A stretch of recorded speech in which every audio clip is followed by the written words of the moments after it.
Pertama kita mengucapkan puji syukur kehadirat Allah Subhanahu wa taala yang telah memberikan kita banyak sekali anugerah sehingga pada pagi hari ini kita dapat berkumpul di majelis yang penuh berkah ini untuk mempelajari ilmu yang sangat penting, ilmu tentang Al-Qur'an.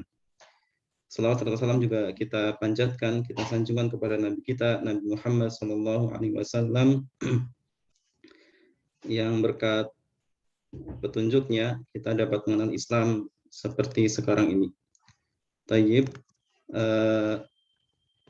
selamat datang, ahlan wa sahlan wa marhaban ya ayyuha tullabul ilm. Selamat datang di kelas Ulumul Quran Namal Institute yang insya Allah kita akan pelajari ilmu-ilmu tentang Al-Quran yang bersama Ustadz kita, Ustadz Denny Setiawan Hafizahullah Ta'ala.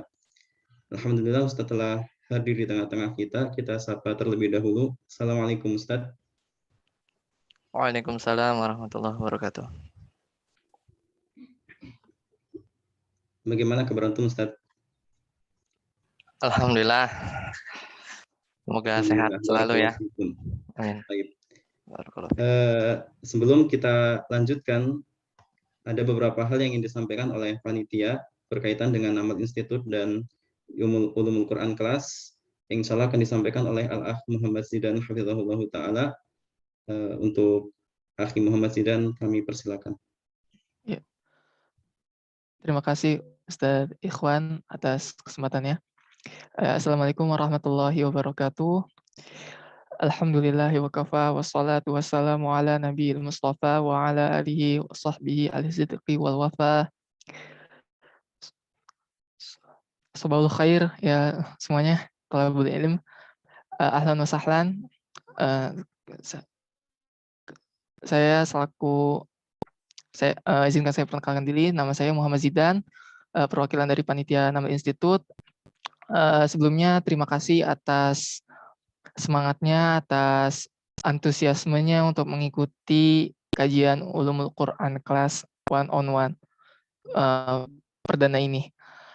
Jadi untuk sebagai pembukaan, izinkan saya untuk memperkenalkan apa itu Namal Institute secara ringkas tentunya, dan juga apa itu Ulumul Quran kelas bertajuk guideline. Jadi saya akan mempresentasikan dalam guideline. Izinkan saya share screen ya, Ustaz.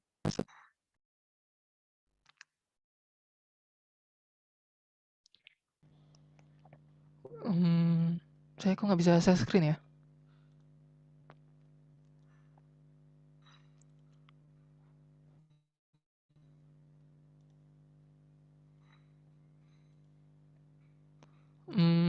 Kenapa saya nggak bisa share screen, Ustaz?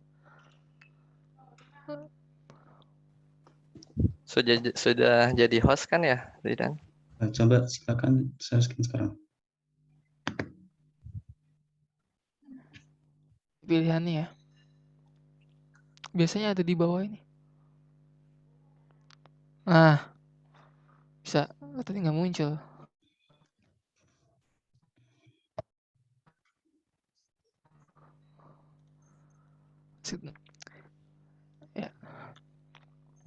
Ya sudah terlihat.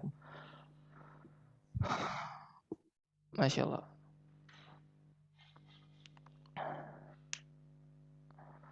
Jadi pertama-tama apa itu Namal Institute?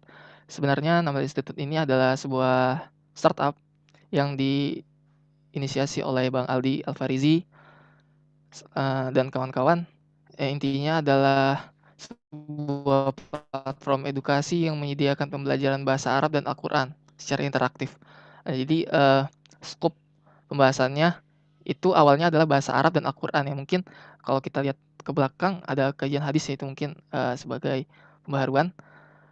Tapi intinya adalah platform ini menitik beratkan pada pemahaman bahasa Arab dan Al-Quran secara interaktif dan konferensif tentunya.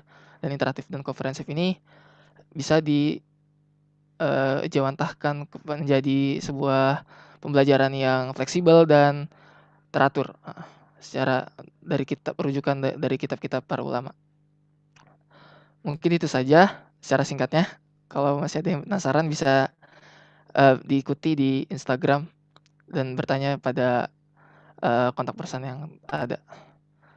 Lalu untuk Ulumul Quran Class 101 ini itu adalah program terbaru dari Namal Institute perdana yang sebenarnya ini adalah lanjutan dari Quran Learning yang sebelumnya, namun dengan nuansa yang berbeda. Latar belakang di launchingnya program ini adalah untuk menambah kecintaan kita terhadap Al-Quran, karena Ulumul Quran ini unik ya teman-teman, karena Ulumul Quran ini tidak membahas tentang 3 tema besar yang ada di Al-Quran itu sendiri, itu akidah, syariah, hikayah, bukan. Namun Ulumul Quran ini lebih menitik beratkan pada Al-Quran itu tersendiri. Jadi kalau misalkan akidah, kita punya ilmu akidah, syariah kita punya ilmu fiqih, ushul fiqh, qawaidul fiqhiyah, dan kalau hikayah kita punya sirah. Namun kalau Ulumul Quran ini lebih ke Al-Quran itu tersendiri gitu, kayak dari sejarah, dari asbabun nuzul, ayat pertama dan terakhir, dan keunikan-keunikan lainnya yang insya Allah perangkat-perangkat ini bisa membantu kita untuk menadaburi Al-Quran. Objek pembelajaran pada Ulumul Quran ini yang pertama adalah mengetahui apa itu Ulumul Quran itu tersendiri, sejarahnya dan cakupan pembahasannya. Nanti akan dijelaskan oleh Ustadz Denny Setiawan. Lalu yang kedua, memudahkan jalan untuk menadaburi Al-Quran. Ini penting sebenarnya, penting banget. Sesuai dengan jarkoman Namal Institute pendaftaran kemarin, gimana?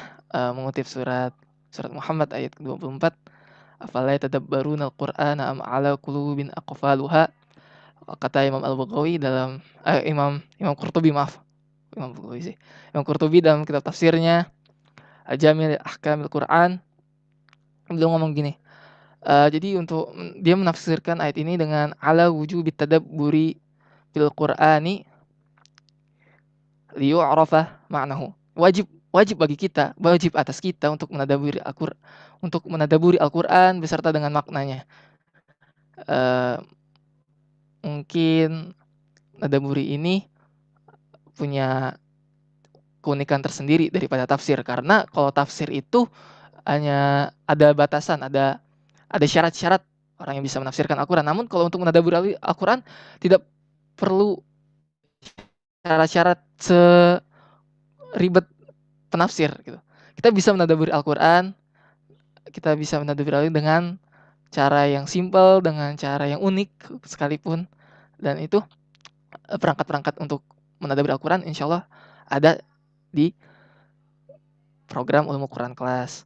Karena ya memang tafsir itu memang salah satu cara, namun Ulumul Quran ini juga salah satu cara juga. Ya, jadi kita tidak bisa menadaburi Al-Quran kecuali dengan mengetahui cara-caranya.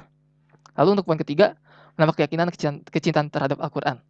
Jadi ketika kita sudah mempelajari Ulumul Quran, itu kita menambah yakin akan keautentikan, keaslian Al-Quran itu tersendiri. Karena misalkan nanti ada penjelasan tentang pengumpulan Al-Quran, bagaimana Al-Quran itu dikumpulkan, dan dari 14 abad yang lalu kurang lebih, itu sampai sekarang, zaman demi zaman, Al-Quran diuji kebenarannya.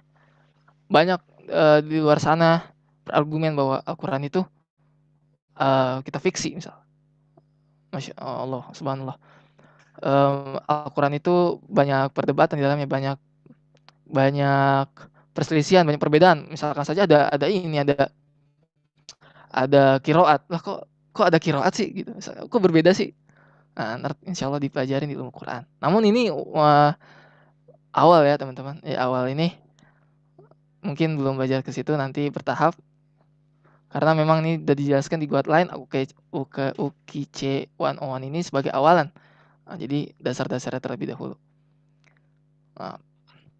Lalu untuk jadwal belajar, bahan ajar dan pengajar, jadwal belajarnya ya sebenarnya ini memindahkan dari poster aja ya. Teman-teman ustazah sekalian itu udah pada tahu. Jadi hari Ahad pukul 6 sampai 7 pagi waktu Indonesia Barat. Nah, waktu Indonesia Barat, bukan tengah, bukan timur. Insya Allah waktu ini mengakomodir beberapa zona di Indonesia, bahkan di luar. insyaallah. Selama 8 pekan dalam rentang tanggal 12 September sampai 31 Oktober. Oh ya, saya pakai ini aja deh. Biar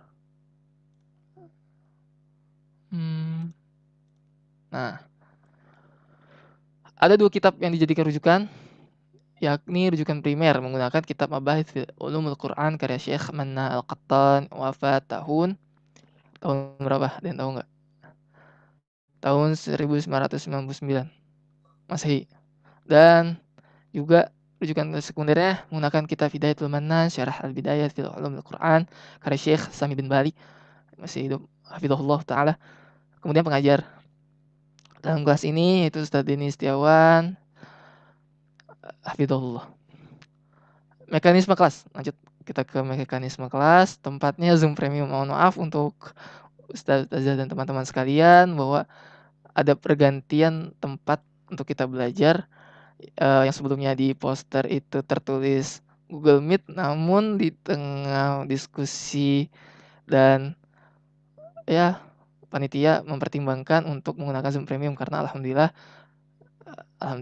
kami sanggup. Lalu pematerinya udah, Ustadz Denny Setiawan, mahasiswa S2 jurusan Ulumul Quran di Sifaul Qulub Mesir. Bisa dilihat detailnya di poster. Lalu moderator kita untuk kegiatan rutinitas Ulumul Quran ini yaitu Ustadz Ikhwanul Muslimin, alumnus Institut Teknologi Bandung, dan PIC kelas saya sendiri. Selanjutnya rundown kelas. Ya, kelas dimulai pukul 6. Pertanyaan dapat diberikan seiring berjalannya kelas melalui chat atau open mic. Nah, ini nanti untuk ikhwan sangat dianjurkan untuk open kamera dan ketika bertanya open mic. Dan kalau akhwat wajib lewat chat. Dan nanti diatur oleh moderator Ustadz ikhwan. Berakhir insyaallah pukul 7 dan setelahnya dibuka sesi tanya jawab.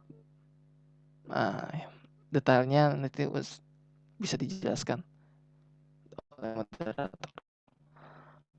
Lalu mekanisme grup. Nah, mekanisme grup semoga teman-teman di sini Ustaz sekalian itu udah masuk grup ya. Teman. Jika ada yang belum atau rekan-rekan yang mendaftar yang belum mohon diinformasikan. Jadi ya simpel, grup ini diisi oleh peserta dan pengurus.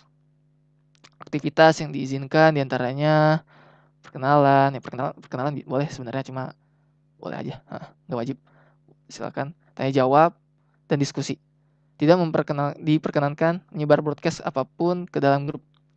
Jadi mohon untuk tidak menyebarkan broadcast dari eksternal ya teman-teman, karena akan mengganggu. Menjaga adab berkomunikasi, ya tentunya kita sudah mafhum akan hal ini. Lalu diperkenankan untuk saling sharing catatan kelas, insyaallah. Diperkenankan untuk intinya adalah untuk kebaikan diperkenankan pokoknya. Asal kalau nggak baik nggak boleh. Lalu untuk mekanisme kelas ini dimulai dengan doa, catat pelajaran, ya kita kalau kata Imam Syafi'i kata ilmu dengan tulisan. Kalau ya kan. Lalu poin 3 fokus untuk menyimak. Fokus ini ada tantangan kita semua di zaman yang serba digital ini. Kita ditantang untuk tidak terdistrak oleh gangguan luar. Jadi dimohon untuk fokus. Lalu untuk menutup kelas dengan doa dan juga rekaman tersedia di kanal YouTube Nama Institut insyaallah. Nah, ini poin F penting juga, yaitu penugasan ujian materi dan guidebook, yaitu ini yang saya bacakan ini itu tersedia di Google Classroom dengan link berikut. Nanti ada di deskripsi grup WhatsApp. Lalu untuk mekanisme absensi, perizinan dan apresiasi, absensi akan dikirim ke grup peserta setelah selesai kelas. Ya, seperti biasa, setiap peserta akan diberikan kode absensi nanti oleh Akh Kemal. Lalu perizinan ketidakhadiran maupun keterlambatan tetap dilakukan sebagai bentuk adab kepada saya, misal 2 jam sebelum kelas.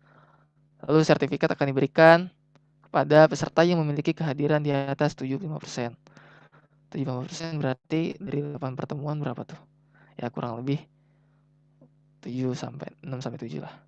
Lalu nggak boleh lebih dari 2 nggak hadir. Dan dimohon untuk hadir terus ya teman-teman, bukan berarti angka ini memudahkan kita untuk bergampang-gampangan. Lalu terdapat 2 peserta terbaik, yaitu ikhwan dan akhwat. Dari ikhwan dan akhwat ya, nanti akan dipilih oleh panitia berdasarkan nilai dan absensi. Dan yang terakhir, penyesuaian ini hal-hal yang butuh tambahan yang tidak tercantum di Guidebook ini akan disampaikan melalui Google Classroom atau grup WhatsApp. Dan juga, oh iya saya lupa, mungkin itu aja Ustadz Ikhwan, dan saya mengucapkan terima kasih yang sangat kepada panitia, terutama Bang Kemal, Kak Sabina, Kak Rido, dan teman-teman amal yang lain yang tidak bisa saya sebutkan satu persatu tanpa mengurangi rasa hormat saya terhadap kalian, dan juga para peserta, baik Ustadz, Ustazah, dan teman-teman semua. Semoga kita semua dirahmati Allah Subhanahu wa taala. Mungkin itu saja Ustadz Ikhwan dari saya. Kepada moderator dipersilakan. Saya balikan. Jazakumullahu khairan Ustadz Muhammad Zidan atas penyampaian terkait dengan nama institut dan kelas Ulumul Quran atau Ulumul Quran kelas 101 ya, pagi hari ini. Tanpa berpanjang-panjang, insya Allah kita akan segera ya mulai majelis kita hari ini. Tetapi sebelum itu, Ana ingin sedikit membacakan tentang biografi singkat dari Ustadz Denny Setiawan Hafizahullah Ta'ala. Beliau adalah Ustadz Denny Setiawan, STBA, menempuh pendidikan di S1 jurusan Teknik Perminyakan ITB, Institut Teknologi Bandung ya. Kemudian S1 jurusan Islamic Studies, IOU, Pendidikan Kadar Ulama Majelis Ulama Indonesia, PKU MUI Kota Depok, dengan nilai tertinggi pada saat itu. Dan beliau juga pernah belajar sebelumnya di Ma'had Udrus Sunnah Bandung. Saat ini beliau adalah mahasiswa S2 jurusan Ulumul Quran di Syufa Ul-Qulub, Mesir. Juga mahasiswa S2 jurusan Islamic Studies di IOU Gambia, serta siswa di program Ma'had Mufassir Saudi Arabia. Aktivitas saat ini beliau mengajar di Masjid Al-Ikhlas, Cilodong, Depok, mengajar di Masjid Al-Hidayah dan Musola Ittihad, Sawangan, Depok, pembina program Sawangan Mengaji, dan bekerja sebagai production engineer di Oil and Gas Company di Indonesia. Itu sedikit biografi dari beliau. Semoga Allah menjaga beliau dan ilmu-ilmu beliau sehingga dapat mengajarkan kita ilmu-ilmu yang sangat bermanfaat. Selanjutnya Ana akan bacakan beberapa adab dalam kajian ini yang tadi sudah juga disinggung oleh saudara kita Muhammad Zidan. Yang pertama tentunya kita harus berniat ikhlas dalam menuntut ilmu. Kemudian ketika nanti Ustadz sedang menyampaikan materi, kita mendengarkan dan dengan seksama dan mencatat setiap faedah yang beliau sampaikan. Serta kami mohon agar seluruh peserta memperhatikan adab-adab dalam berpakaian ya, meskipun mungkin sebagian tidak mengaktifkan kamera. Adapun untuk kamera dipersilakan bagi ikhwan dan ini sangat dianjurkan ya. Kemudian untuk audio dinonaktifkan kecuali pada saat ingin bertanya nanti dan telah diizinkan oleh moderator. Untuk sesi tanya jawab nanti ikhwan boleh lewat tulisan atau audio, sedangkan akhwat lewat tulisan. Tapi mungkin itu saja dari kami. Kita langsung saja mulai majelis kita pada pagi hari ini. Untuk Al-Ustadz Denny Setiawan Hafizahullah Ta'ala, kami persilakan. Falyatafadhal mashkura. Bismillah. Assalamualaikum warahmatullahi wabarakatuh. Alhamdulillah hamdan katsiran thayyiban mubarakan fih kama yuhibbu rabbuna wa yarda. Asyhadu an la ilaha illallah wahdahu la syarikalah wa asyhadu anna Muhammadan abduhu wa rasuluh. Allahumma shalli ala Muhammad wa ala ali Muhammad. Alhamdulillahilladzi bi ni'matihi tatimmus shalihat. Jadi pagi yang berbahagia ini kita bersyukur kepada Allah dan tidak lupa kita senantiasa mengikhlaskan diri ya ketika kita memulai belajar. Para teman-teman semua ya di sini juga beragam dari info yang saya dapat, baik dari sisi umur dan juga dari sisi keilmuan yang pada akhirnya saya berkesimpulan kita di sini murojaah saja ya, kita sama-sama meskipun ini ceritanya for dummies sih sebenarnya saya desain untuk pemula, dan sebisa mungkin saya kurangi ibarat dalam bahasa Arab ya untuk mengakomodir teman-teman yang lain yang mungkin kita sama-sama sedang belajar ya dalam bahasa Arab. Karena memang tantangannya ya ketika kita ingin memperdalam ilmu ini, memang salah satu perangkatnya kita harus mahir ya dalam berbahasa Arab. Tapi saya coba simplifikasi itu semua dan membuat kajian ini insya Allah menarik ya bagi kita semua, lintas bagaimana kita pernah belajar sebelumnya. Terima kasih juga kepada moderator dan para panitia semuanya. Kita mulai. Jadi di waktu yang sempit ini, mudah-mudahan di jam 6 sampai jam 7 ya, saya tidak mengganggu waktu. Mungkin ada yang berolahraga ya, atau ingin cari sarapan dan yang semisalnya. Mudah-mudahan kita bisa optimalkan waktu ini dan mudah-mudahan Allah mudahkan. Jadi ceritanya ini kan 101 rencana 8 pertemuan, which is itu dia totalnya 2 bulan ya, 2 bulanan. Pada awalnya saya membuat kurikulum itu untuk setahun. Jadi saya bagi sebenarnya jadi Ulumul Quran 101, 102, nanti saya akan tunjukkan. Nah, yang kita akan lalui insya Allah mudah-mudahan tidak ada yang bolong ya ke depan sesuai tanggal ini. Nanti akan ada pendahuluan khusus di di pertemuan pagi ini, kemudian nanti kita detail terkait Al-Qur'annya sebenarnya di pekan depan ya. Baru nanti masuk ke pembahasan ulumul Qur'annya itu di 26 September ya, 26 September mulai pembahasan wahyu. Kitab yang akan digunakan ini boleh punya, boleh enggak ya, karena saya memang menyiapkan materi dalam bentuk slide, mencoba merangkum untuk teman-teman sekalian. Yang primer itu mabahis fi ulumil Quran yang tadi sudah disebutkan. Alasannya singkat ya, karena ini enggak terlalu tebal, tapi seolah-olah kita dibawa berjalan ya, bagaimana perjalanan ulumul Quran itu dari masa ke masa kita ketahui. Sedangkan panduan yang kedua, yang sekunder, ini karangan Syekh Sami bin Bali dalam satu program beliau. Nanti yang saya akan kutip itu sebenarnya matannya ya, karena kadang informasi kita dapatkan begitu banyak, tapi bingung mau menghafal yang mana yang harus kita dahulukan. Nah, nanti kita bisa lihat di matanya. Adapun ini Hidayatul Manan itu syarahnya ya, syarahnya. Nah ini yang tadi saya sebutkan. Jadi sebenarnya kurikulum yang saya buat itu sampai 1 tahun ya. Mudah-mudahan ini didesain supaya siapapun teman-teman semua yang masuk di tengah-tengah itu bisa tetap mengikuti ya. Diusahakan, dan kalau yang diawali oleh angka 1 itu tidak menjadi prasyarat untuk next course-nya gitu ya. Jadi kalau 101 misalnya kita mau nanti ada yang masuk join di 102, 101-nya bukan prasyarat. Ya, kemudian nanti ada 103, 104 ya. Nanti di 102 ini baru kita akan bahas sedikit tentang usul tafsir ya. Itu salah satu pokok dari ulumul Quran.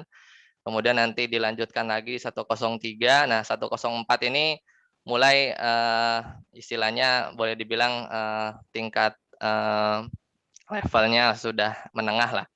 Ya. Dan nanti di akhir 104 itu kita coba bahas bagaimana orang orientalis itu mereka punya metode sendiri ya, yang kadang itu menyebabkan banyak penafsiran yang sedikit kurang tepat. Kemudian di yang berawalan dengan angka 2, nah ini nanti sih rencananya saya akan mempersyaratkan harus selesai dulu ya dengan course yang berawalan angka 1. Karena ini memang ya diharapkan sih sudah ada basic bahasa Arab, kemudian ada basic ulumul Quran sebelumnya ya. Karena kita mau bahas detail di pembagian terkait ilmu tafsir atau usul tafsir lebih spesifik ya. Kurang lebih seperti itu. Baik, kita mulai ya. Di waktu yang singkat ini target saya cuma 2 ya. Jadi nanti teman-teman ya para ustadzah sekalian selesai dari kelas ini bisa cerita aja gitu ya, bisa cerita ke murid-muridnya ya atau ke keluarga gitu ya tentang kalau ditanya ulumul Quran itu apa sih gitu. Kadang kita suka bias, ulumul Quran sama dengan ulumul tafsir sama dengan usul tafsir. Jadi usul tafsir itu bagian dari ulumul Quran atau gimana? Nah, itu kadang dulu saya juga rancu tuh. Awal-awal mempelajari ilmu ini dan mulai ada kesenangan ketika saya kuliah di semester 8 ya di Islamic Studies. Saya memutuskan untuk fokus di sini ya karena rasanya kalau di zaman sekarang susah ya menjadi Syekhul Islam di segala bidang. Makanya saya ingin fokus di sini dan nanti yang kedua teman-teman bisa tahu ya, bisa membreakdown ulumul Quran itu apa, ilmu tafsir itu posisinya di mana dan usul tafsir itu seperti apa. Tapi pada prakteknya di tataran praktis itu kadang sebagian orang menyamakan saja. Ulumul Quran itu ya ilmu untuk apa namanya menafsirkan gitu ya atau yang semisalnya ya. Seperti itu. Jadi Bang sekarang ja. Jadi apa namanya teman-teman bisa apa namanya membreakdown itu. Kemudian diskusi kita akan dibatasi pada poin-poin ini. Jadi nanti saya akan sedikit cerita ya tentang perkembangan ulumul Quran. Ya banyak ragamnya. Ada yang bilang ulumul Quran itu ya baru di abad ke-8 gitu ya. Yaitu dari sisi yang satu sisi betul. Tapi dari sisi yang lain, semisal Profesor Musa'ad At-Tayyar itu dalam kitabnya Al-Muharrar, beliau bilang ya dari Nabi SAW mendapatkan wahyu ya, itu sudah menginisiasi ya adanya ilmu ini, menginisiasi adanya ilmu ini. Nanti kita detailkan di perbedaannya ya, dan nanti keutamaan Al-Quran ini sebenarnya sebagai materi pancingan untuk dars selanjutnya, yaitu tentang Ma'rifatul Quran. Nah, kita lihat. Nah, jadi bagaimana ulumul Quran itu ada? Ya, ini memang secara ilmu ya, atau bisa dilihat pembagiannya dilihat dari sisi buku-buku yang hadir itu memang baru di abad ke-8 ya, baru di abad kurang lebih di abad ke-8. Tapi cikal bakalnya dan ini tidak bisa dipungkiri kalau tidak ada hal ini maka nggak ada ulumul Quran. Ya kita refleksi ketika kita pernah tahu tentang wahyu turun ya di Gua Hiro kepada Nabi Shallallahu Alaihi Wasallam. Setidaknya di situ ya ketika awal Al-Quran turun, bibit-bibit semisal nanti materi nuzulul Quran ya, qiraat dan wahyu itu gimana sampai ke Nabi Shallallahu Alaihi Wasallam dengan segala apa namanya penjelasan metodenya. Maka itu sebenarnya cabang dari ulumul Quran itu sendiri. Cuman ketika itu masih ada di benaknya para sahabat, ya benaknya saja. Jadi tidak sampai ditulis ya dengan karena keterbatasan ya. Pertama awalnya ada larangan Nabi bahwasanya dilarang menulis perkataan Nabi ya. Jadi difokuskan pada Al-Quran. Pertama ulama menjelaskan ada yang bilang bahwa khawatir tercampur dengan Al-Quran. Tapi sebenarnya ini perlu dikaji lagi ya pernyataan ini. Di sebagian tempat saya menemukan pendapat yang lain bahwa enggak, masa sekelas para sahabat itu bingung membedakan mana Al-Quran dengan kalamnya Nabi. Sebenarnya bukan itu sebenarnya yang ilah utama larangan Nabi apa namanya untuk menulis perkataan beliau, ya menulis perkataan beliau. Yang sering didapati sih di buku-buku penjelasannya seperti itu supaya tidak tertukar ya. Tapi pada aslinya mereka para sahabat Nabi radhiyallahu anhum ajma'in mereka bisa membedakan itu ya, membedakan itu karena terlihat mana dialek manusia, mana kalamullah, mana dialek bangsa Arab ya, perkataan Nabi ya. Sekalipun perkataan Nabi yang padat ringkas itu akan terbedakan ya dengan kalamullah yang itu mukjizat, itu mukjizat. Nah, kemudian indikasi yang lain ya kan kita tahu ya bahwa ada doa Nabi kepada apa namanya sahabat yang mulia yaitu Ibnu Abbas yang beliau didoakan oleh Nabi supaya pinter ya pandai dalam mengajarkan Al-Qur'an. Nah, berarti kan di sini ada ini ya cikal bakal ulumul Quran itu sendiri. Tapi masih scatter ya nggak terbukukan Kemudian masih sebagai ini aja mindset lah, boleh dibilang sebagai mindset para sahabat. Karena para sahabat ketika nanti belajar, kemudian nanti ketika ditinggal wafat Nabi SAW, kemudian mereka menafsirkan benih-benih ulumul Quran atau kaidah-kaidah tafsir di mindset mereka itu sudah terbentuk, ya, cuman belum ditulis. Dan ini kita berterima kasih kepada para ulama setelahnya yang bisa mengkodifikasi kompleksitasnya, mencar-mencarnya berbagai macam cabang ilmu yang nanti dirangkum di ulumul Quran. Ceritanya seperti itu. Kemudian kita juga tahu ya bahwa yang sebaik-baik dari kita ya, dari umat Islam itu orang yang belajar Al-Quran dan mengamalkannya. Maka di situ umum ya, maknanya tidak spesifik tafsirnya saja ya, tapi secara general yang di situ menjadi bibit dari ulumul Quran itu sendiri. Kemudian di asar para sahabat ada asar dari Ali bin Abi Thalib ya dan Sufyan bin Husain yang beliau menyatakan ya, terutama Ali bin Abi Thalib, ilmu apa yang paling utama, maka beliau menjawab ilmu tentang Al-Quran dan As-Sunnah, kata beliau seperti itu. Nah, ini semua bisa teman-teman baca di kitabnya Dr. Musa'ad At-Tayyar. Nah, jadi antum bisa lihat nanti materinya sudah di-post di Google Classroom. Kita lanjutkan. Nah, jadi untuk memahaminya mau tidak mau kita lihat dari sisi marhalah ya, tingkatan bagaimana kita membreakdown perjalanan ulumul Quran itu sampai pada akhirnya kita bisa ketemu contoh realnya adalah Mabahits fi Ulumil Quran karangan Syekh Manna Al-Qattan ya.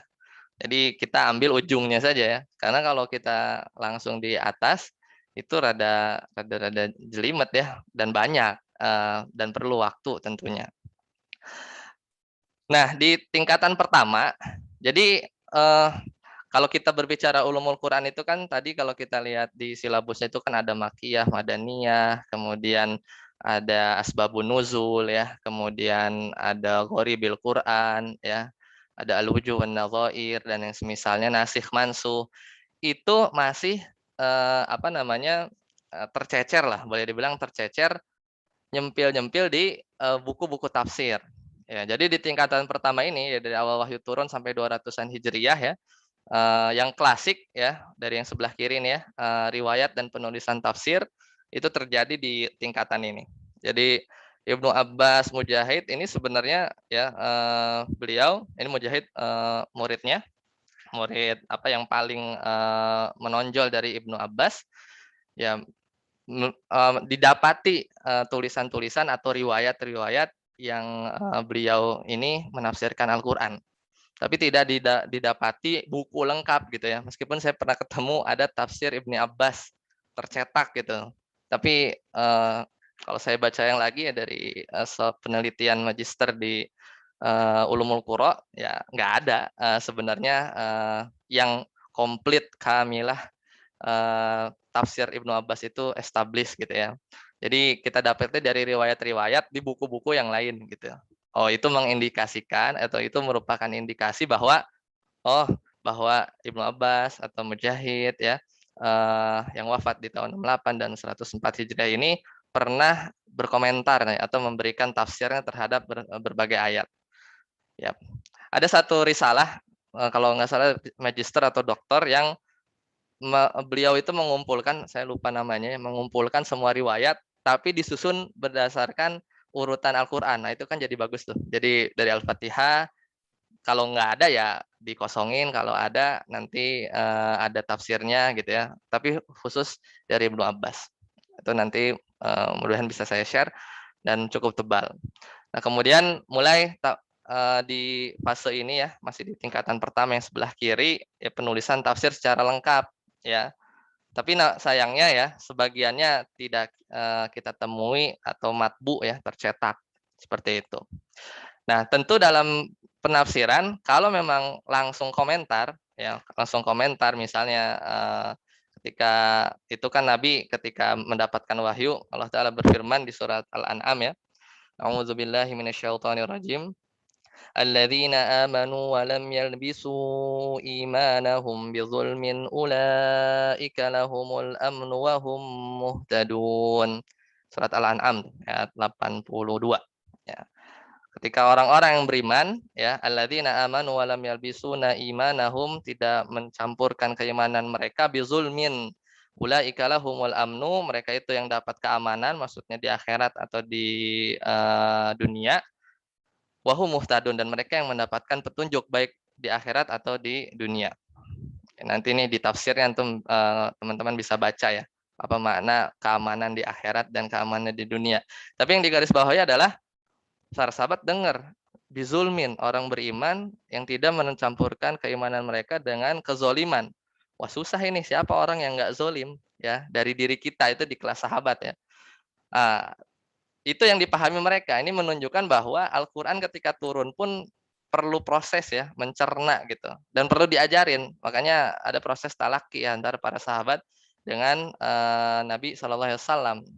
Akhirnya Rasulullah bilang zolim di situ ya ditafsirkan dengan surat Luqman ya kan, surat Luqman, perkataan Luqman kepada anaknya bahwa zolim di sini adalah maknanya adalah kesyirikan ya, maknanya adalah kesyirikan, karena kezoliman terbesar adalah berbuat syirik kepada Allah. Oh, itu baru enggak.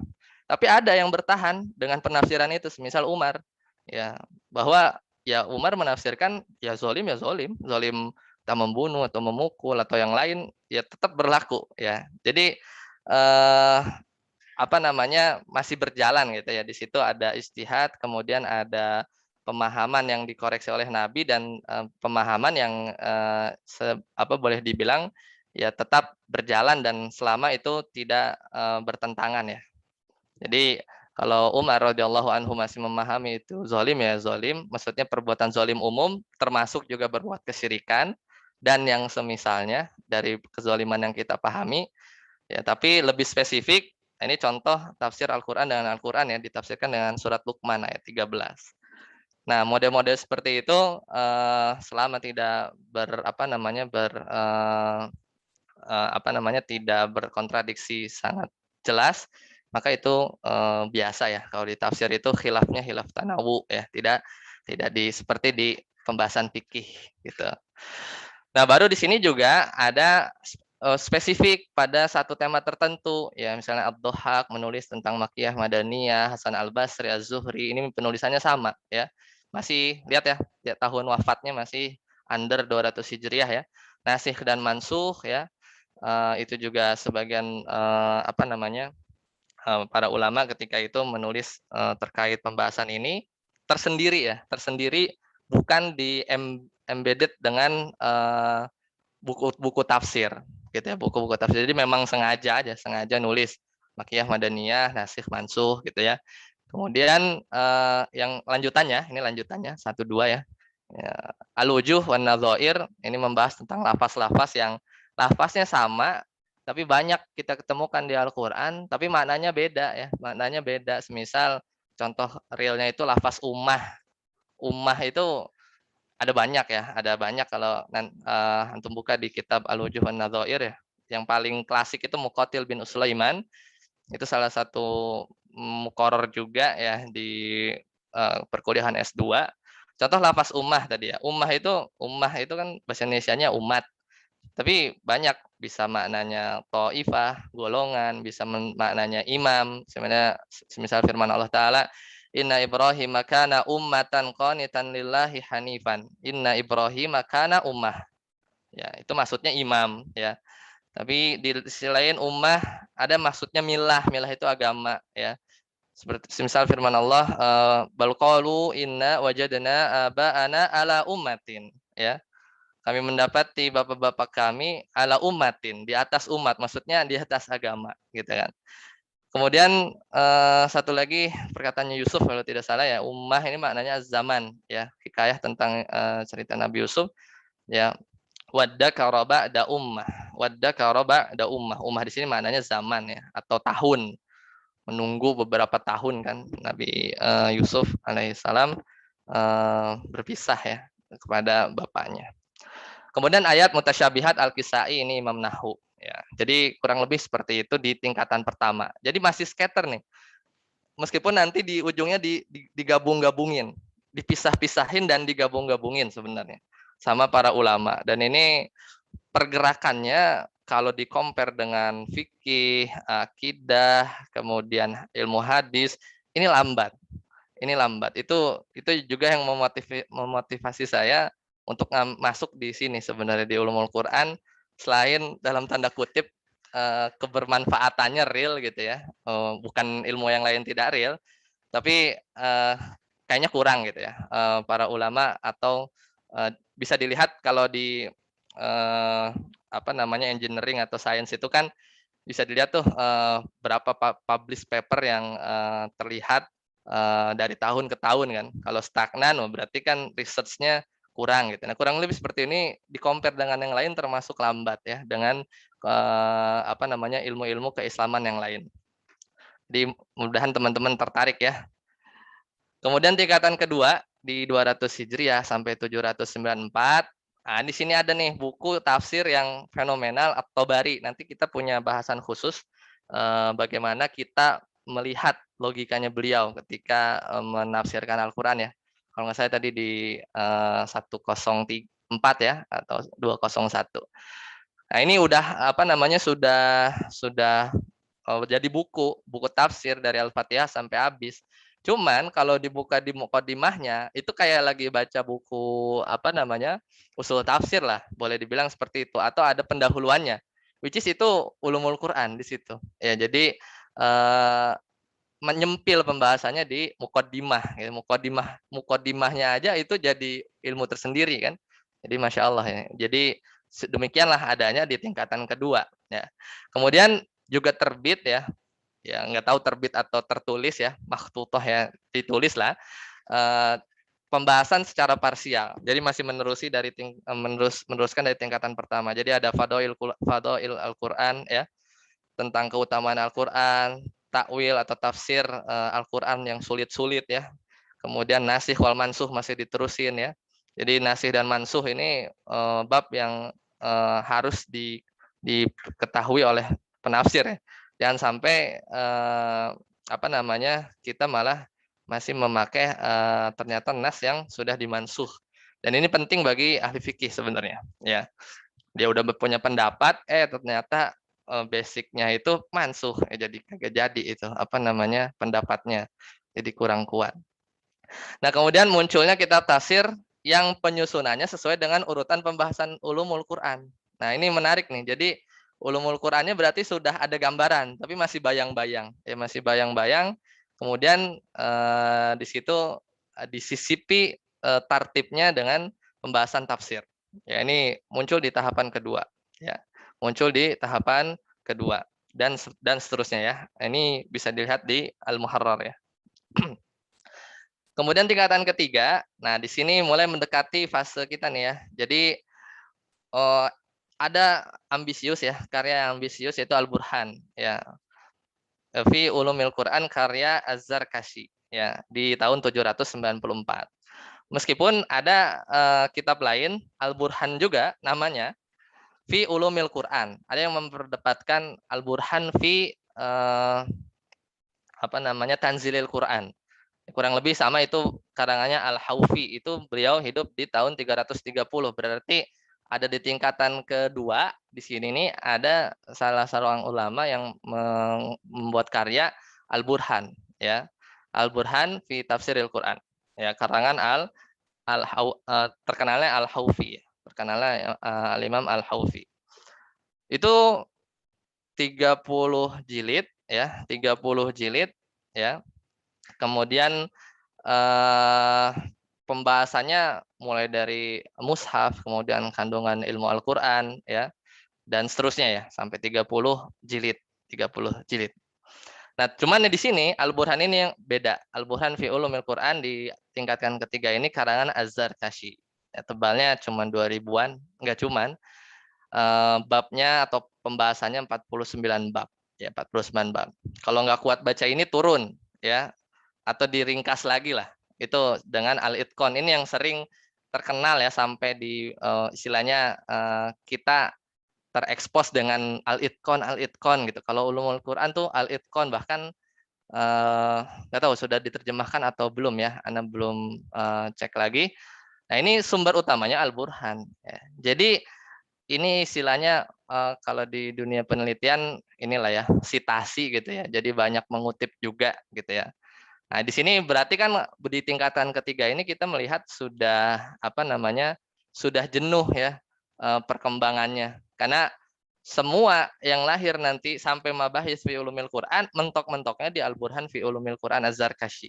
Gitu. Jadi nggak ada, boleh dibilang nggak tahu, atau saya yang belum apa namanya, piknik terlalu jauh ya dari sisi literatur, itu yang bisa membuat karya lebih fenomenal lagi dari Al-Burhan. Karena ujung-ujungnya setelah Al-Itqan ke bawah, itu sumber utamanya balik lagi ke Al-Burhan karangan Az-Zarkashi. Makanya penulis ya Dr. Sa'ad At-Tayyar memasukkan di tingkatan ketiga ini sebenarnya tingkatannya dari Al-Burhan ke 911 Hijriah itu Al-Itqan Al-Imam Asy-Syuyuti. Jadi seperti itu. Nah, apa yang terjadi di sini banyak juga tafsiran yang lain. Cuman ini yang paling fenomenalnya dua ini ya. Ya, paling fenomenalnya dua ini. Masih muncul tafsir ya, tapi tidak begitu terkenal gitu ya. Kemudian sama masih diteruskan, ada yang menulis tema spesifik ya. Semisal Al-Ujab fi Bayanil Asbab karangan Al-Imam Ibnu Hajar Al-Asqalani ya, kemudian Al-Wujuh wal Ashbah wan Nadhair karangan Ibnu Umadd. Nah, ini masih yang parsial tema masih di generate di sini. Kemudian lahir karya komprehensif yang lain ya, dari pembahasan usul tafsir ya, usul Qawaid Ilmi Tafsir karangan Muhammad bin Sulaiman. Nah, kira-kira di tingkatan ketiga. Ya, tapi tetap jadi kayak punya barrier gitu ya, di Al-Burhannya ini mentok di situ. Ya, mentok di situ dari sisi pengembangannya gitu ya. Tapi dari sisi variasinya banyak, tetap banyak. Gak cuma dua kitab ini. Nah, yang keempat, nah ini yang jadi fokus kita dan mudah-mudahan kita berkontribusi di sini gitu ya, berkontribusi di sini di tingkatan keempat. Lanjutannya dari Al-Itqan fi Ulumil Quran, which is itu sumbernya Al-Burhan ya, yang di sebelumnya.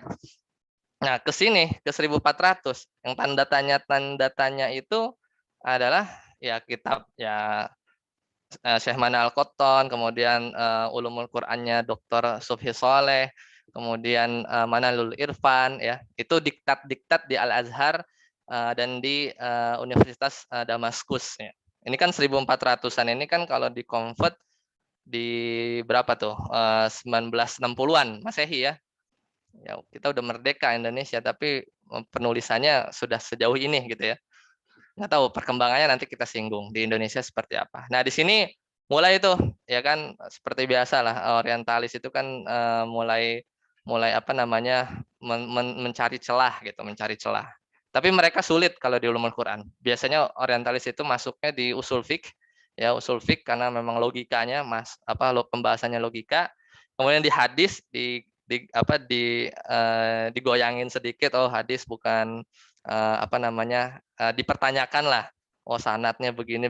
Tapi kalau di Al-Qur'an itu mereka apa namanya, ada yang berusaha ya, tapi nggak segitu masif di-compare dengan usul fiqh atau hadis ya, untuk menggoyangkan Islamnya itu rada susah. Itu terlihat kalau kita search di Google ya, di Journal of Islamic Studies ya, itu paling tidak cuma ada 2 ya karangan mereka ya, orang-orang barat itu di tahun 99 ya, dari lembaga Center for Arabic and Islamic Studies ya, SOAS di London. Jadi apa namanya, kemajuan mereka, publikasi mereka di bidang ini juga sama mandeknya gitu, karena memang susah, dia harus paham bahasa Arab, toh mau diapain lagi ya, paling dia main di sisi bahasa ya, paling main di sisi bahasa. Itu pun terlihat jadi terlihat bodoh atau terlihat lucunya itu lebih dibilang nih si orientalis ini nggak paham nahwu sorof, paling gitu aja.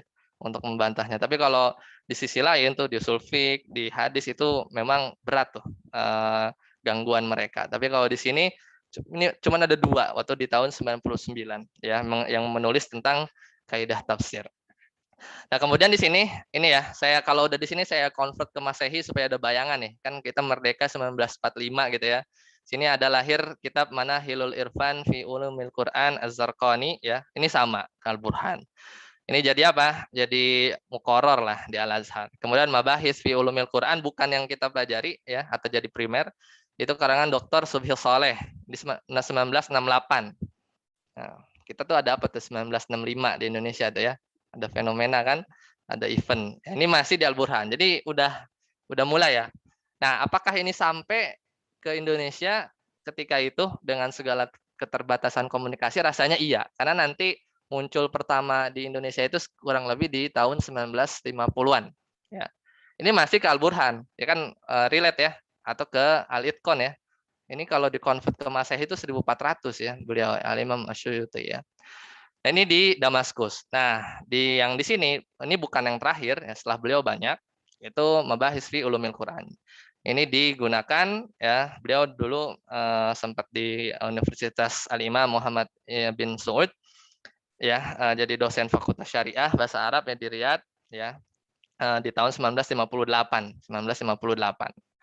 Seperti itu. Jadi ceritanya nangkep ya bahwa Mabahis fi Ulumil Quran ini pada aslinya ke mentok di Al-Burhan juga ya.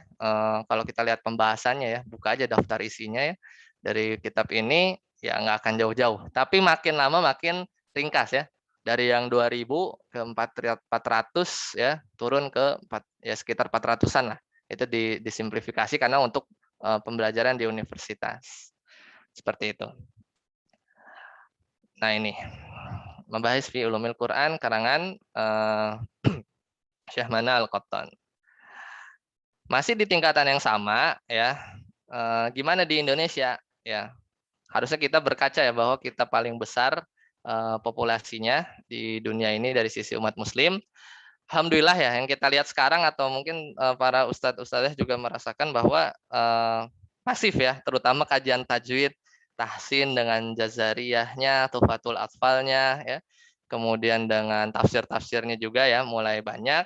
Ya, mulai berasa akhir-akhir ini ya, mungkin hikmah pandemi ya, banyak kelas online yang dibuka, salah satunya ini juga. Nah, tapi kalau kita lihat berkaca di zaman dulu gitu ya, dari penelitian di tahun 94 itu tercatat ya, antum bisa Google juga, tapi nggak tahu nih bukunya kayaknya masuk di Perpusnas ya, di Perpustakaan Nasional. Itu ada 3. Pertama Sejarah Al-Quran karangan Abu Bakar Aceh ya di tahun 1958. Ini kan deket-deket ini ya, karangannya Subhi Soleh. Kemudian Ilmu Tafsir Al-Quran karangan Habib Permono ya, di terbitan Surabaya di tahun 75. Kemudian Pengantar Ilmu Al-Quran ya di karangan Masyfuq Zuhdi ya tahun 1979. Nah, ini yang klasik di Indonesia. Di 58, 75, 79 tuh kajian ulumul Quran tuh udah ada sebenarnya. Dari bentuk mungkin dulu kan lebih tulisan ya, di koran, di rubrik-rubrik majalah, kemudian buku itu termasuk yang jarang ya. Tapi di Indonesia sudah mulai yang beliau-beliau ini ya mengikuti perjalanan tadi, seharusnya seperti itu ya. Selanjutnya ya tadi dari sini yang satu yang harus dipahami di sini belum ada ya penulisan ketika itu tentang usul tafsir ya, usul tafsir atau kaidah tafsir di sini tidak terlalu dibahas ya, maksudnya mengkodifikasi kaidah tafsir itu jarang, apa belum ada baru akhir-akhir ini ya, bahkan di tahun 2020-an ini ya, profesor di UIN itu buat menerjemahkan sebenarnya satu karangan Syekh Utsman Sabit itu bermuat 230 kaidah tafsir. Nah, itu nanti kita coba lihat ya sebagiannya, terutama yang relate dengan bahasa Arab itu mudah-mudahan menjadi semangat kita untuk terus belajar ya. Jadi mengumpulkan ujung-ujungnya dari Al-Burhan, Al-Itqan, cuman dirapihkan saja oleh Utsman Sabit, kemudian dipopulerkan oleh Profesor Salman Harun ya dari UIN. sudah diterjemahkan, bisa dicari di Tokopedia dan yang lainnya. Nah, sekarang diskusi yang kedua terkait ulumul Quran, ilmu tafsir dan usul tafsir. Ini term yang sebenarnya jadinya khilaf lafzi juga enggak, cuman kita harus tahu ketika orang ngomong ulum tafsir gitu, ulumut tafsir, dia maksudkan apa? Ditanya aja, maksudnya apa nih? Oh, Makiyah Madaniyah. Oh iya ya, benar. Itu memang bagian dari ulumul Quran dan juga hal yang harus diketahui oleh mufassir. Kalau memang bisa dia tanya atau dia nyebutin apa Makiyah Madaniyah, atau dia berbicara tentang nasih dan mansuh, itu jelas ya, dia ulumul tafsir dan bagian dari ulumul Quran. Nah, dari sekelumit itu ya, nanti yang kita akan pelajari di pertemuan selanjutnya, kaidah simpelnya seperti ini aja ya. Ini saya rangkum ya dari penjelasan Profesor Dr. Musa'ad. Kalau pembahasannya ini yang relate dengan ulumul Quran, pokoknya dengan Al-Quran lah. Mau itu rosemnya kayak fadilah surat Yasin, kayak fadilah surat Al-Kahfi, kayak tafsiran satu ayat tertentu, pokoknya hubungannya dengan Al-Quran. Kalau pembahasannya atau isinya itu memberikan ide ya kepada kita terhadap pemahaman makna dari Al-Quran ya, lafaznya dari satu ayat atau satu kata ya, maka tidak memberikan pengaruh kepada kita terhadap pemahaman makna Al-Quran, maka itu termasuk ulumul Quran. Udah, karena ulumul Quran itu kan paling ini ya, paling umumnya. Kalau diagram Venn-nya ya kurang lebih beginilah. Jadi ulumul Quran itu bulat yang besar, di dalamnya ada ulumul tafsir, usul tafsir itu di tengahnya. Ya, tapi ulumul tafsir dan usul tafsir ini memang puncak dan tujuan dari ulumul Quran itu sendiri dari perspektif yang lain. Tapi kalau dari sisi pembahasan boleh dibilang diagram Venn-nya seperti ini ya. Jadi kalau tidak memberikan pengaruh terhadap pemahaman Quran, maka itu masukin saja, itu secara cepat ya, masukkan saja itu sebagai pembahasan ulumul Quran. Contohnya ini, fadilah surat Al-Ikhlas, gitu. Keutamaan membaca surat Al-Kahfi akan dinaungi cahaya begini dan begitu, gitu kan hadisnya. Itu masuk ya dari sisi bab apa? Fadhailul Quran. Tadi kan ada tuh ulama yang menulis khusus bab itu. Nah, itu ulumul Quran. Kemudian kaidah yang kedua, kalau pembahasannya balik lagi yang pertama ya. Jadi kita bodoh atau tahu atau tidak tahu dengan fadilah surat Al-Ikhlas itu enggak berefek ya terhadap pemaknaan kata per kata dari ayatnya ya. Secara langsung ya, secara langsung seperti itu. Jadi mau kita nggak tahu fadilahnya tapi kita mengamalkan, kemudian kita tahu kata per kata ya. Jadi itu tidak relate langsung dengan pemahaman makna Al-Qur'an, itu kita masukkan dalam skop ulumul Quran. Nah, kalau pembahasannya memberikan pengaruh terhadap pemahaman makna, misal tadi yang lafaz ummah. Lafaz ummah ini di Al-Qur'an ada berapa biji sih gitu kan? Oh, ada 17. Maknanya sama semua enggak? Oh, enggak, beda-beda. Di ayat ini maknanya ini, di ayatnya ini al-ummah maknanya ini. Ya, itu nanti di al-wujuh wan nadzair. Atau misalnya kita ketemu kata asing ya. Jadi nanti kita pelajari di Ghoribil Alfaz, atau nanti ada khusus pembahasan Ghoribil Quran ya, Ghoribil Quran, kata-kata asing. Bahkan ada buku tersendiri. Nah, itu relate tuh langsung. Untuk tahu mana itu secara real, bagaimana para ulama menafsirkan, nah itu maksud di ulumut tafsir. Ya, ulumut tafsir, karena langsung ya, terhadap pemahaman makna. Tapi ulumut tafsirnya itu juga bagian ulumul Quran. Kemudian terakhir, kalau pembahasannya itu kaidah-kaidah, kemudian dengan kaidah itu kita bisa menilai, ini pemahaman seorang ini dalam tafsir salah ini. Ya, nggak begitu caranya. Kita bisa memvalidasi tafsirannya benar atau tidak, caranya itu benar atau enggak. Nah, itu kita masukkan di pembahasan usul tafsir, dan itu yang lebih sedikit jelimet ya, harus ada pemahaman bahasa Arab, kemudian usul fiqh ya, dan yang semisalnya seperti itu. Ya, kurang lebih itu gambaran singkatnya para ustadz-ustadzah bisa lebih detail lagi menggali di pembahasan materi yang saya sudah post di Google Classroom ya. Saya pecah PDF-nya ya dari total buku-buku tersebut. Jadi referensinya nanti ada di akhir ya. Seperti itu. Terkait keutamaan Quran nanti kita sambung ya di Ma'rifatul Quran karena itu relate, tapi kita tidak ragu lagi lah bahwa Al-Quran itu memiliki keutamaan yang banyak ya. Itu bisa dilihat dari perspektif yang mana saja ya. Al-Quran sendiri menyebutkan dirinya atau Al-Quran itu punya keutamaan, dan dari hadis kemudian tentang adab terhadap Al-Quran saya rasa tadi sudah disinggung ya. Kita juga sedang belajar ilmu Al-Quran ya, tapi ini relate terhadap Al-Quran, makanya nanti kita masukkan di pembahasan di dars kedua, yaitu tentang Ma'rifatul Quran. Nah ini referensi yang bisa teman-teman sekalian baca. Selama ini yang baru diterjemahkan kayaknya yang nomor 1 ya, ada 2 cetakan penerbit di Indonesia. Worth it untuk dimiliki. Barakallahu fiik, saya rasa itu. Saya kembalikan ke moderator. Jazakumullahu khairan Ustaz Dani Setiawan atas materi yang telah disampaikan. Alhamdulillah pembahasan tentang pendahuluan ulumul Quran telah selesai ya. Insyaallah kita lanjutkan dengan sesi tanya jawab. Bagi Ustadz atau Ustadzah yang ingin untuk bertanya, dipersilakan. Bisa melalui chat atau melalui voice bagi ikhwan, sedangkan akhwat melalui chat. Anda bacakan Ustadz, ada pertanyaan dari Ukhti atau Ustadzah Zahra Baiti Nur Azizah. Beliau bertanya, untuk referensi jurnal yang khusus membahas ilmu tafsir, ada atau tidak Ustadz?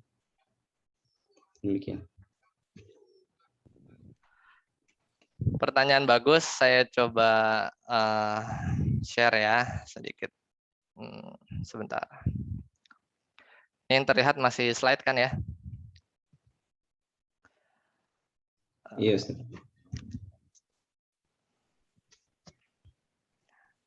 Saya share PDF. Ini saya buka. Itulah materi slide tadi ya. Sudah ada di Google Classroom ya. Jadi referensi jurnal khusus membahas ilmu tafsir. Tidak terbatas pada ini ya. Tidak terbatas pada ini. Jadi kalau pertanyaan jurnal sebenarnya ada risalah magister ya. Kalau jurnal sih bisa tinggal dibuka aja ya. Jurnal yang khusus biasanya sih masih di Islamic Studies ya, jurnal ya. Tapi yang lokal saya rasa bagus tuh ya. Selama ini di PT IKI yang recommended. Kemudian di UIN ya, 2 itu yang secara keilmuan sudah established ya dari research para dosen dan dokter-dokter profesornya. Nah, kalau dari itu ya jawabannya. Jadi sebenarnya PT IKI UIN itu punya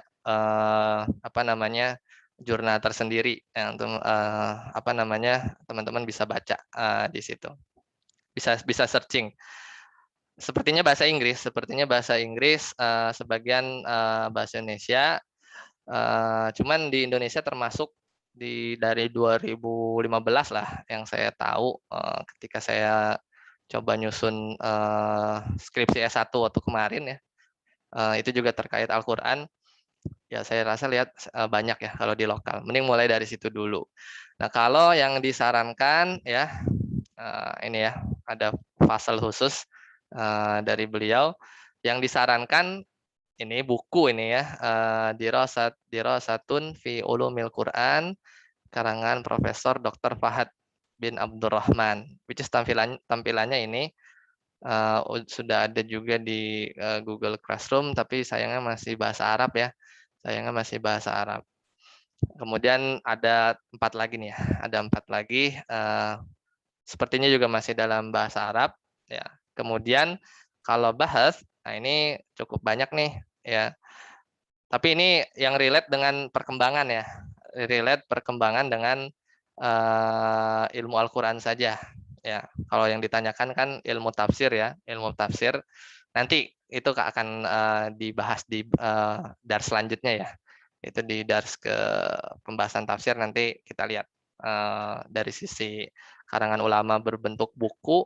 Kalau jurnal tadi sudah dijawab ya, karena jurnal kan tidak ini ya, biasanya langsung studi lah, komparasi metodologi Ibnu Jarir atau Bari dalam penafsiran, atau misalnya yang sering saya temuin kalau teman-teman S1 itu ya, semisal infiltrasi pemahaman misalnya akidah seorang mufasir ya terhadap penafsirannya ya, model-model seperti itulah, itu dianalisis. Itu memang bagus untuk FBI aja ya, tapi kalau bisa kita back to basic lagi, bagaimana pembahasan ini dimuat, kurang lebih seperti itu ya.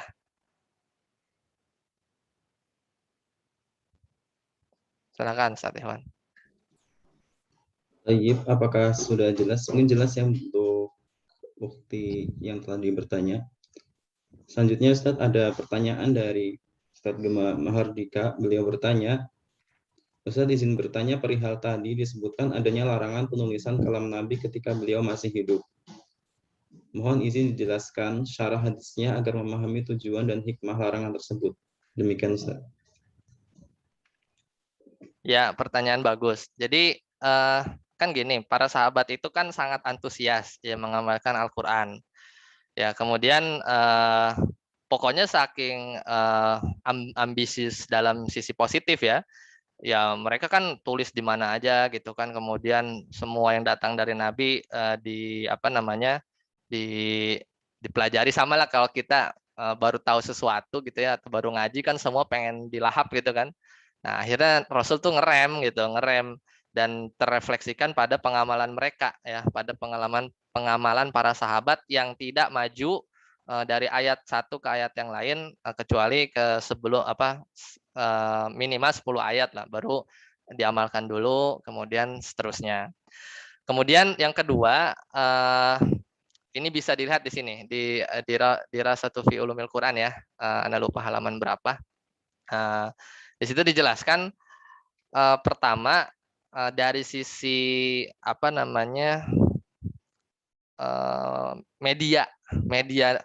media nulisnya ya itu terbatas ya, entah, nggak tahu ya, saya berpikirnya apa ada semacam ya prioritas gitu dalam sisi mungkin mahal ya, nggak tahu ya gimana tuh ahli sejarah melihat media penulisan itu kan susah, dulu kan belum ada kertas. Jadi di situ ada sisi prioritas ya, kita mau mengcompile mana nih ya, hadis Nabi ada dan mereka hafal karena kan mereka ini kuat di hafalan kan, kuat di syair gitu kan, dan itu bahasa mereka gitu, bahasa Arab. Nah, maka rasanya itu masalah prioritas ketika mana yang mau difokuskan ketika zaman Nabi. Toh pada akhirnya masih di zaman Nabi juga ya, larangan itu direvisi. Nah, berarti kan ada satu ilah yang sudah selesai ya, sehingga kalam Nabi boleh ditulis sampai seterusnya. Itu yang biasa kita temui di pembahasan mustalahul hadis ya, pembahasan mustalahul hadis. Nah, tapi yang itu hikmahnya itu supaya fokus ya pembahasannya, kemudian lebih concern, Nabi ingin mengarahkan concernnya itu hanya kepada Al-Qur'an ya. Jadi itu fase-fase yang kritikal karena kan itu fase wahyu turun kayak gitu. Jadi itu dua hikmah yang saya lihat dan yang saya baca. Adapun ada komentar ya, memang kita temui juga itu untuk mensimplifikasi saja ya, agar tidak tercampur gitu. Tapi menariknya tadi saya sampaikan bahwa contoh di Profesor Fahad ini, mana bisa, sahabat kan pinter-pinter gitu, masa sih kecampur antara orang syairnya jago-jago, ini tahu ini bukan kalam manusia gitu, dibandingkan dengan yang lain ya, kalam manusia itu jelas terlihat. Jadi bukan iltibasnya, bukan masalah takut ketercampurannya sebenarnya kalau di fase sahabat, tapi memang kemungkinan percampuran itu kalau nanti di fase setelahnya, misalnya tabiin itu kan mungkin nggak terlibat secara langsung kan dari secara penulisan, itu yang dikhawatirkan. Pada akhirnya hikmah yang lain, larangan itu di sahabat sih tidak ya, kita tidak ada keraguan bahwa bilang para sahabat ini mereka paham ya dari makna-makna Al-Qur'an. Tapi setelahnya ini yang dikhawatirkan sebenarnya. Setelahnya yang dikhawatirkan. Makanya yang urgensi pertama itu adalah pengumpulan di zaman Abu Bakar ya, kemudian Utsman. Nanti ada darsnya tersendiri. Ya, ada darsnya sendiri tentang sejarah mushaf, insyaallah. Kurang lebih seperti itu, Ustaz. Slide pembelajaran bisa di-share ya. Baik, jazakumullahu khairan atas jawabannya. Selanjutnya ada yang mau bertanya lagi? Kalau ada yang mau bertanya via audio, kami persilakan untuk raise hand terlebih dahulu ya.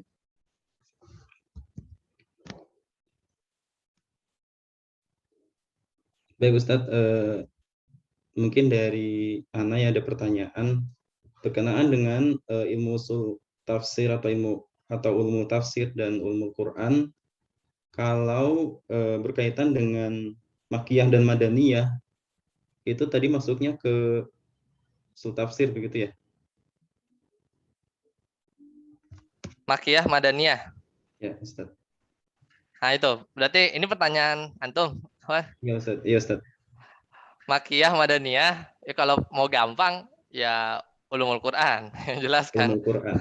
Ya, cuman di bagian apa ulumul tafsir. Nah, nanti di usul tafsir itu sebenarnya sebagai ini aja sih, nggak nyampe usul tafsir ya. Maksudnya tahu bahwa surat ini turun di sini, turun nanti kan Makkiyah Madinah ada ini sendiri ya, ada pembahasannya sendiri. Surat ini turun di sini, ulama riwayat yang lain bilang bahwa surat ini turunnya sebelum Nabi hijrah atau yang lainnya, itu masuk di ulumut tafsir ya, ulumut tafsir. Nah, bagian mana yang terkait Mekkah Madaniyah yang dia bagian usul tafsir ya, bagian usul tafsir itu nanti ada kaidah-kaidahnya. Jadi ada kaidah-kaidahnya yang kalau sudah berupa kaidah ya, maka itu nanti jadi pembahasan usul tafsir ya, pembahasan usul tafsir. Jadi nanti kita lihat aja konteksnya dia lagi bahas apa. Ya kalau misalnya cuman info saja, oh ayat ini dibacakan ya dari berdasarkan hadis Nabi bahwa ini kejadiannya di ketika Nabi haji wada. Nah, just info berarti ulumut tafsir. Tapi kalau misalnya gini, Makkiyah dan Madaniyah diketahui dari riwayat orang-orang yang menyaksikan turun ayat. Nah, itu udah kaidah tuh. Karena nanti kita temui ada riwayat-riwayat yang kayaknya ini ngasih tahu info ke kita bahwa surat ini turun di fase Makkiyah atau Madinah, tapi si yang ngomongnya ini kagak ada di sana, nggak ada di kejadian. Nah, itu nggak bisa kita terima tuh. Karena ada kaidahnya bahwa Makkiyah Madaniyah itu harus diketahui oleh riwayat orang yang menyaksikan turunnya ayat. Dia tuh jadi aktor gitu. Nah, itu pembahasan Makkiyah Madaniyah, cuman lebih spesifik ya di di usul tafsir. Contoh misalnya usul tafsir yang relate Makkiyah Madaniyah ya. Misalnya kita memahami surat-surat Madaniyah ya didasarkan atas surat-surat Makkiyah ya. Jadi kita bisa tuh melakukan itu. Begitu juga surat-surat Makkiyah antara sesama surat-surat Madaniyah juga bisa kita compare untuk pemahamannya. Ya. Jadi pemahamannya nanti bisa diurutkan ya, bisa ditentukan dari urutan turunnya. Ini kalau misalnya kasus apa ya yang nantilah ada contohnya, ada contohnya. Nah itu kalau ngomonginnya begitu kayak sudah ya boleh dibilang qawaid ya, qawaid, tapi relate dengan Makkiyah Madaniyah. Ya kan kalau secara umum kita inilah bisa melihat kalau kita ambil pendapat bahwa Makkiyah itu yang turun sebelum Nabi hijrah, kemudian Madaniyah itu yang turun setelah Nabi hijrah, meskipun turunnya di Mekah nggak ngefek, pokoknya setelah hijrah. Nah maka muncul kaidah tadi misalnya untuk menelurkan hukum, oh ini kejadiannya sebelum hijrah gitu ya. Contoh realnya sebenarnya ini sih, apa hukum, tapi fikih nih ya, Afwan ya.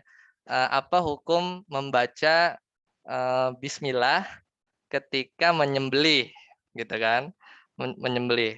Nah, nanti di situ ulama berbeda pendapat. Ya, ulama berbeda pendapat karena yang satu misalnya jumhur ya, Ibnu Taimiyah dan jumhur ulama atau dari kalangan Zohiri, mereka mewajibkan ya. Kalau Imam Maliki wajib, tapi kalau lupa nggak apa-apa. Kalau di mazhab Syafi'i itu sunnah muakkadah, membaca bismillah ketika memotong sembelihan. Basicnya sama, satu ayat, satu hadis. Nah, cuma nanti ayatnya dinilai oleh ulama yang berpendapat wajib sebagai madaniyah. Ya, tapi kemudian di hadis yang lain yang seolah membolehkan tanpa baca bismillah ketika Nabi ditanya para sahabat ditanya bahwa saya dapat makanan nih dari orang-orang ahli kitab ya. Saya nggak tahu mereka bacanya baca bismillah apa enggak. Itu boleh, ayo makan, baca bismillah gitu kan. Nah, ini kejadiannya di Madinah. Nah, jadi ini makanya ini lebih luas ya. Mengompar makiyah madaniyahnya juga dari sisi hadisnya, kejadiannya di mana. Nah, gitu-gitu sih. Jadi nanti ngurutinnya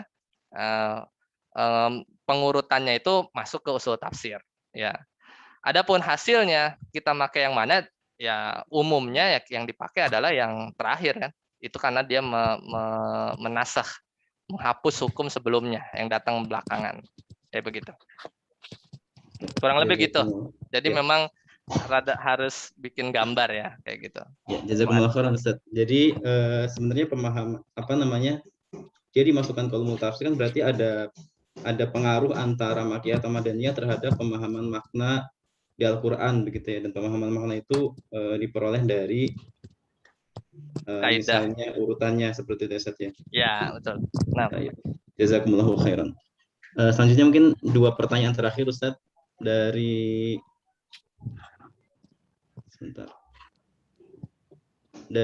siapa nih? Andri Hadi Purnama, beliau bertanya, Ustaz jika boleh pertanyaan pribadi, bagaimana membagi waktu bekerja sambil belajar ya 3 sekolah sekaligus, demikian Ustaz.